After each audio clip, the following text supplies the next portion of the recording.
بسم اللہ الرحمن الرحیم۔ خالد بن ولید رضی اللہ تعالیٰ عنہ ایک ایسے صحابہ رسول کی داستان ہے جس نے اسلام قبول کیا تو آپ جناب حضور اکرم صلی اللہ علیہ وآلہ وسلم نے سیف اللہ یعنی اللہ کی تلوار کے خطاب سے نوازا۔ آپ چند ہزار مجاہدین اسلام کے ساتھ نکلے اور لاکھوں کی دشمن فوج کا مقابلہ کر کے اسلام کا پرچم کریا کریا نگر نگر سر بلند کیا۔ آپ کے نام سے دشمن اسلام دشمن قوتیں گھبرا جایا کرتی تھی۔ آپ جس ملک پر بھی حملہ کرتے وہاں فوجیں دوڑ جایا کرتی تھی۔ آپ کو ہمیشہ اللہ تعالیٰ نے عزت بخشی، آپ فتح یاب ہوئے، آپ کا نام ہمیشہ سنہری حروفوں میں لکھا گیا۔ تو آئے چلتے ہیں خالد بن ولید کی کہانی کی طرف۔ یہ ناول، یہ داستان ایمان فروز ہے۔ تو آئے چلیں۔ خالد بن ولید، قسط نمبر 30۔ اس عورت کا کسی تاریخ میں نام نہیں دیا گیا۔ اپنے اونٹ اور بکریاں چرانے کے لیے لے گئی۔ انہیں وہ ہانکتی لے جا رہی تھی، کسی نے بھی نہ دیکھا۔ اونٹوں کی پیٹھیں ننگی تھی، لیکن ایک اونٹنی سواری کے لیے تیار کی گئی تھی۔ اس کے ساتھ پانی کا مشکیزہ اور ایک تھیلا بھی بندھا ہوا تھا۔ عورت اس ریوڑ کو شہر سے دور لے گئی۔ بہت دیر گزر گئی تو یہودی نے اس جوان لڑکی کو جو گھر میں تھی کہا، وہ جا چکی ہوگی، تم جاؤ اور اونٹوں اور بکریوں کو شام کے وقت واپس لے آنا۔ وہ لڑکی ہاتھ میں لکڑی کی لاٹھی لے کر باہر نکل گئی، لیکن وہ شہر سے باہر جانے کی بجائے شہر کے اندر چلی گئی۔ وہ اس طرح ادھر ادھر دیکھتی جا رہی تھی جیسے کسی کو ڈھونڈ رہی ہو۔ وہ گلیوں میں سے گزرتی گئی، ایک میدان میں جا کر رکی۔ وہاں بہت سے مسلمان ڈھالے اور تلواریں لیے تیگ زنی کی مشق کر رہے تھے۔ ایک طرف شتر دوڑ ہو رہی تھی، تماشائیوں کا بھی ہجوم تھا۔ لڑکی اس ہجوم کو ادھر کے ارد گرد گھومنے لگی۔ وہ کسی کو ڈھونڈ رہی تھی۔ اس کے چہرے پر پریشانی کے آثار تھے جو پڑھے جا رہے تھے۔ اس کے قدم تیزی سے اٹھنے لگے۔ ایک جوان سال آدمی نے اسے دیکھ لیا اور بڑی تیز چلتا ہوا اس کے پیچھے گیا۔ قریب پہنچ کر اس نے دھیمی آواز میں کہا، زاریہ۔ لڑکی نے چونک کر پیچھے دیکھا اور اس کے چہرے سے پریشانی کا تاثر اڑ گیا۔ وہیں آ جاؤ، زاریہ نے کہا اور وہ دوسری طرف چلی گئی۔ زاریہ کو وہاں پہنچے خاصا وقت لگ گیا جہاں وہ عورت اونٹوں اور بکریوں کو لے جایا کرتی تھی۔ اونٹ اور بکریاں وہیں تھی، وہ عورت اور اس کی اونٹنی وہاں نہیں تھی۔ زاریہ وہاں اس انداز سے بیٹھ گئی جیسے بکریاں چرانے آئی ہو۔ وہ بار بار اٹھتی اور شہر کی طرف دیکھتی تھی۔ اسے اپنی طرف کوئی آتا نظر نہیں آ رہا تھا۔ وہ ایک بار پھر پریشان ہونے لگی۔ سورج ڈوبنے کے لیے افق کی طرف جا رہا تھا جب وہ آتا دکھائی دیا۔ زاریہ نے سکون بھری آہ بھری اور بیٹھ گئی۔ او عبید، زاریہ نے اسے اپنے پاس بٹھا کر کہا، تم اتنی دیر سے کیوں آئے ہو؟ میں پریشان ہو رہی ہوں۔ کیا میں تمہیں پریشانی کا علاج نہیں بتایا تھا؟ عبید نے کہا، میرے مذہب میں آ جاؤ اور تمہاری پریشانی ختم ہو جائے گی۔ جب تک تم اسلام قبول نہیں کرتی میں تمہیں اپنی بیوی نہیں بنا سکتا۔ سوچو زاریہ، سوچو، ہم کب تک اس طرح چھپ چھپ کر ملتے رہیں گے؟ یہ باتیں پھر کر لیں گے، زاریہ نے کہا۔ میری محبت مذہب کی پابند نہیں، میں تمہاری ہی پوجا کرتی ہوں، خوابوں میں بھی تمہیں دیکھتی ہوں، لیکن آج میرے دل پر بوجھ آن پڑا ہے۔ کیسا بوجھ؟ مسلمان مکہ پر حملہ کرنے جا رہے ہیں، زاریہ نے کہا۔ تم نہ جاؤ عبید، تمہیں اپنے مذہب کی قسم، نہ جانا، کہیں ایسا نہ ہو مکہ والوں میں اتنی جان نہیں رہی کہ ہمارے مقابلے میں جم سکے، عبید نے کہا۔ لیکن زاریہ، ان میں جان ہو نہ ہو، مجھے اگر میرے رسول آگ میں کود جانے کا بھی حکم دیں گے تو میں آپ کا حکم مانوں گا۔ دل پر بوجھ نہ ڈالو زاریہ، ہمارا عملہ ایسا ہوگا کہ انہیں اس وقت ہماری خبر ہوگی جب ہماری تلواریں ان کے سروں پر چمک رہی ہوں گی۔ ایسا نہیں ہوگا عبید، زاریہ نے پریشانی اور جذبات کی شدت سے عبید کو سر اپنے سینے سے لگا کر کہا، ایسا نہیں ہوگا، وہ گھات میں بیٹھے ہوں گے۔ آج رات کے پچھلے پہر یا کل صبح ابو سفیان کو پیغام مل جائے گا کہ مسلمان تمہیں بے خبری میں دبوچنے کے لیے آ رہے ہیں۔ تم نہ جانا عبید، قریش اور ان کے دوست قبیلے تیار ہوں گے۔ کیا کہہ رہی ہو زاریہ؟ عبید نے بدک کر اپنا سر اس کے سینے سے ہٹاتے ہوئے کہا، اب اس ابو سفیان کو کس طرح اور کس نے پیغام بھیجا ہے؟ ایک یہودی نے، زاریہ نے کہا، اور پیغام میرے بڑے بھائی کی بیوی لے کر گئی ہے۔ میری محبت کا اندازہ کرو عبید، میں نے تمہیں وہ راز دے دیا جو مجھے نہیں دینا چاہیے تھا۔ یہ صرف اس لیے دیا ہے کہ تم کسی بہانے رک جاؤ۔ قریش اور دوسرے قبیلے مسلمانوں کا کشت و خون کریں گے، کوئی قسمت والا مسلمان زندہ واپس آئے گا۔ عبید نے اس سے پوچھا کہ اس کے بھائی کی بیوی کس طرح اور کس وقت روانہ ہوئی ہے۔ عبید اٹھ کھڑا ہوا اور زاریہ جیسی حسین اور نوجوان لڑکی اور اس کی واہلانہ محبت کو نظر انداز کرتے ہوئے شہر کی طرف دوڑ پڑا اور اس کی نظروں سے اوجھل ہو گیا۔ رسول کریم کو پوری تفصیل سے بتایا گیا۔ ایک عورت بڑی تیز رفتار اونٹنی پر ابو سفیان کے پاس اپنے بالوں میں پیغام چھپا کر لے گئی ہے، اسے ابھی راستے میں ہونا چاہیے تھا۔ رسول کریم نے اس وقت حضرت علی اور حضرت زبیر رضی اللہ تعالیٰ عنہ کو بلا کر اس عورت اور اس کی اونٹنی کی نشانیاں بتائیں اور انہیں اس عورت کو راستے میں پکڑنے کو بھیج دیا۔ حضرت علی رضی اللہ تعالیٰ عنہ اور حضرت زبیر رضی اللہ تعالیٰ عنہ کہ گھوڑے عربی نسل کے تھے، انہوں نے اس وقت گھوڑے تیار کیے اور ایڑ لگا دی۔ اس وقت سورج غروب ہو رہا تھا، دونوں شاہسوار مدینہ سے دور نکل گئے تو سورج غروب ہو گیا۔ اگلے دن کا سورج طلوع ہوا تو حضرت علی اور حضرت زبیر کے گھوڑے مدینہ میں داخل ہوئے۔ ان کے درمیان ایک اونٹنی تھی جس پر ایک عورت سوار تھی۔ مدینہ کے کئی لوگوں نے اس عورت کو پہچان لیا، اسے رسول کریم صلی اللہ علیہ وسلم کے پاس لے گئے۔ اس کے بالوں سے جو پیغام نکالا گیا وہ حضور کے حوالے کیا گیا۔ آپ نے پیغام پڑھا تو چہرہ لال ہو گیا۔ یہ بڑا ہی خطرناک پیغام تھا۔ اس عورت نے اقبال جرم کیا اور پیغام دینے والے یہودی کا نام بھی بتا دیا۔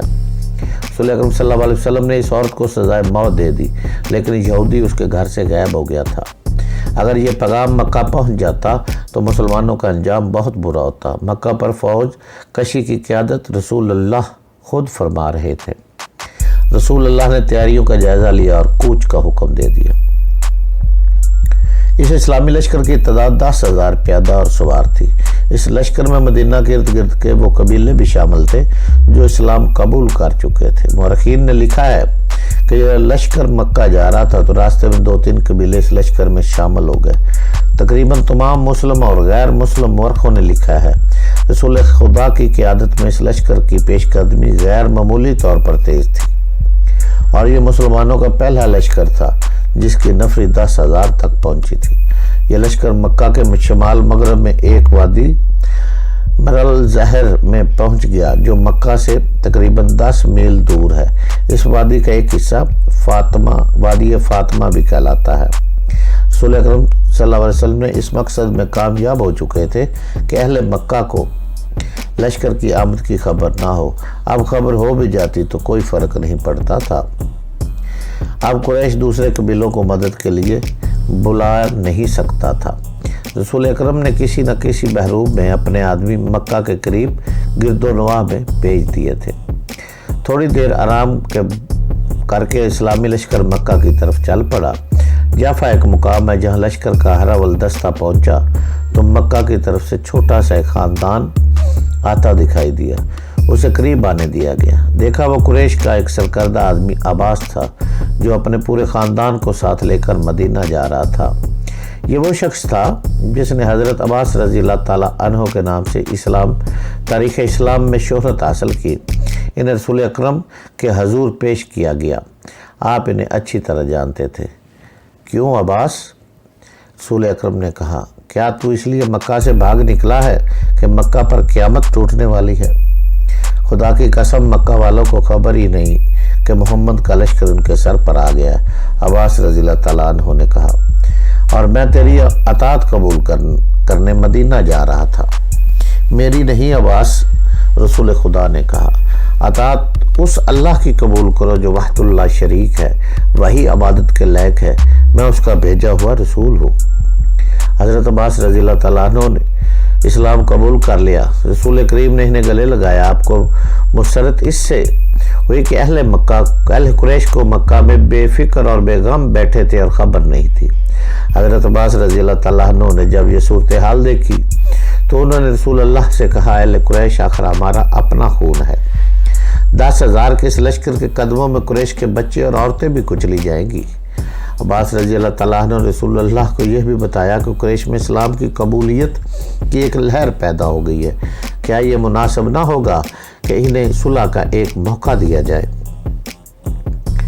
رسول اکرم صلی اللہ علیہ وسلم نے عباس رضی اللہ تعالیٰ عنہ سے کہا، وہی مکہ جائیں اور ابو سفیان سے کہیں کہ مسلمان مکہ پر قبضہ کرنے آ رہے ہیں، اگر اہل مکہ نے مقابلہ کیا تو کسی کو زندہ نہیں چھوڑا جائے گا، مکہ شہر مسلمانوں کے حوالے کر دیا جائے۔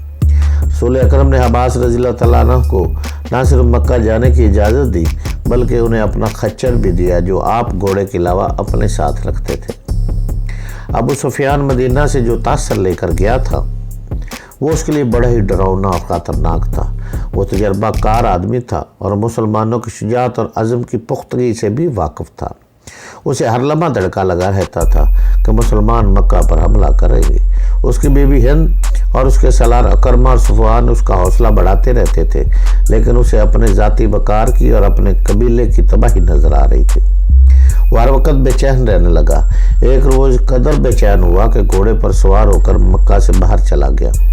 اس کی کوئی حس اسے بتا رہی تھی کہ کچھ ہونے والا ہے۔ اس کے دل پر گھبراہٹ طاری ہوتی چلی جا رہی تھی۔ اس نے اپنے آپ سے کہا، یہی کہ مسلمان مکہ پر حملہ کرنے آ جائیں گے۔ یہ سوچ کر وہ یہ دیکھنے کے لیے مدینے کے راستے پر ہو لیا کہ مدینہ کی فوج تو نہیں آ رہی۔ اسے ایسے محسوس ہو رہا تھا جیسے ہوا کی بو بدلی سی ہو۔ وہ ان سوچوں میں گم مکہ سے چند میل دور نکل گیا۔ اسے عباس رضی اللہ تعالیٰ عنہ ایک خچر پر سوار اپنی طرف آتے دکھائی دیے۔ وہ رک گیا۔ عباس، اس نے پوچھا، کیا تم اپنے پورے خاندان کے ساتھ نہیں گئے تھے؟ واپس کیوں آ گئے؟ میرے خاندان کی مت پوچھ ابو سفیان۔ عباس رضی اللہ تعالیٰ عنہ نے کہا، مسلمانوں کے 10,000 پیادہ گھڑ سواروں اور شتر سواروں کا لشکر مکہ کے اتنا قریب آ چکا ہے، یہاں سے چھوڑے ہوئے تیر مکہ کے دروازوں میں لگ سکتے ہیں۔ کیا تم مکہ کو اس لشکر سے بچا سکتا ہے؟ کسی کو مدد کے لیے بلا سکتا ہے؟ تو صلح کا معاہدہ تیرے سالاروں نے توڑا ہے۔ محمد، جسے میں اللہ کا رسول مان چکا ہوں، سب سے پہلے تجھے قتل کرے گا۔ اگر میرے ساتھ رسول اللہ کے پاس چل تو میں تیری جان بچا سکتا ہوں۔ خدا کی قسم میں جانتا تھا مجھ پر یہ وقت بھی آئے گا، ابو سفیان نے کہا۔ چل، میں تیرے ساتھ چلتا ہوں۔ شام کے بعد عباس رضی اللہ تعالیٰ عنہ ابو سفیان کو ساتھ لے کر مسلمانوں کے پڑاؤ میں داخل ہوئے۔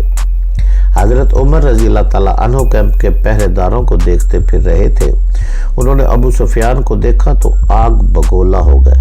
کہنے لگے کہ اللہ کے دین کا یہ دشمن ہمارے پڑاؤ میں رسول اللہ کی اجازت کے بغیر آ گیا۔ عمر رضی اللہ تعالیٰ عنہ رسول خدا کے خیمے کی طرف دوڑ پڑے۔ وہ ابو سفیان کے قتل کی اجازت لینے گئے تھے، لیکن عباس رضی اللہ تعالیٰ عنہ بھی پہنچ گئے۔ رسول اکرم نے انہیں صبح آنے کو کہا۔ عباس رضی اللہ تعالیٰ عنہ نے ابو سفیان کو رات اپنے پاس رکھا۔ ابو سفیان صبح رسول کریم نے ابو سفیان سے پوچھا، کیا تو جانتا ہے کہ اللہ وحد اللہ شریک ہے اور وہی معبود ہے اور وہی ہم سب کا مددگار ہے؟ اس نے یہ ضرور مان لیا ہے میں نے یہ ضرور مان لیا ہے کہ جن بتوں کی عبادت میں کرتا رہا ہوں وہ بتوں کے سوا کچھ بھی نہیں۔ ابو سفیان نے کہا، میری کوئی مدد نہیں کر سکے۔ پھر یہ کیوں نہیں مان لیتا کہ میں اللہ کا رسول ہوں جو معبود ہے؟ رسول کریم نے پوچھا، میں شاید نہ مانوں کہ تم اللہ کے رسول ہو۔ ابو سفیان ہاری ہوئی سی آواز میں بولا۔ ابو سفیان، عباس نے قہر بھری آواز میں کہا، کیا تو میری تلوار سے اپنا سر تن سے جدا کرانا چاہتا ہے؟ عباس رضی اللہ تعالیٰ عنہ نے رسول کریم سے کہا، یا رسول اللہ، ابو سفیان ایک قبیلے کا سردار ہے، باوقار اور خوددار بھی ہے، یہ ملتجی ہو کے آیا ہے۔ ابو سفیان پر کچھ ایسا اثر ہوا کہ اس نے بے اختیار کہا، محمد اللہ کے رسول ہے۔ میں نے تسلیم کر لیا، میں نے مان لیا۔ جاؤ، رسول کریم نے کہا، مکہ میں اعلان کرو کہ مکہ کے وہ لوگ مسلمانوں کی تلواروں سے محفوظ رہیں گے جو ابو سفیان کے گھر میں داخل ہو جائیں گے، اور وہ لوگ محفوظ رہیں گے جو مسجد میں داخل ہو جائیں گے، اور وہ لوگ محفوظ رہیں گے جو اپنے دروازے بند کر کے اپنے گھروں میں رہیں گے۔ ابو سفیان اسی وقت مکہ کو روانہ ہو گیا۔ رسول اکرم نے صحابہ کرام کے ساتھ اس مسئلے پر تبادلہ خیال شروع کر دیا۔ مکہ میں اکرمہ اور صفوان جیسے ماہر اور دلیر سالار موجود تھے، وہ مقابلہ کیے بغیر مکہ کو قبضہ نہیں ہونے دیں گے۔ اونٹ بڑی تیزی سے دوڑا آ رہا تھا۔ جب وہ مکہ کے قریب پہنچا تو اس کے سوار نے چیخنا چلانا شروع کر دیا، غازہ اور حیبل کی قسم، مدینہ والوں کا لشکر الزہر میں پڑاؤ کیے ہوئے ہے اور میں نے اپنے سردار ابو سفیان کو وہاں جاتے دیکھا ہے۔ اہل قریش ہوشیار ہو جاؤ، محمد کا لشکر آ رہا ہے۔ اس نے اونٹ کو روکا اور اسے بٹھا کر اترنے کی بجائے اس کی پیٹھ سے کود کر اترا۔ اس کی پکار جس نے سنی وہ دوڑا آیا۔ وہ گھبراہٹ کے عالم میں یہی کہہ جا رہا تھا، مدینہ کا لشکر الزہر تک آن پہنچا ہے اور ابو سفیان کو اس لشکر کے پڑاؤ کی طرف جاتے دیکھا ہے۔ مکہ کے لوگ اس کے ارد گرد اکٹھے ہوتے چلے گئے۔ ابو اسنا ایک مہمر شخص نے اسے کہا، تیرا دماغ صحیح نہیں یا تو جھوٹ بول رہا ہے۔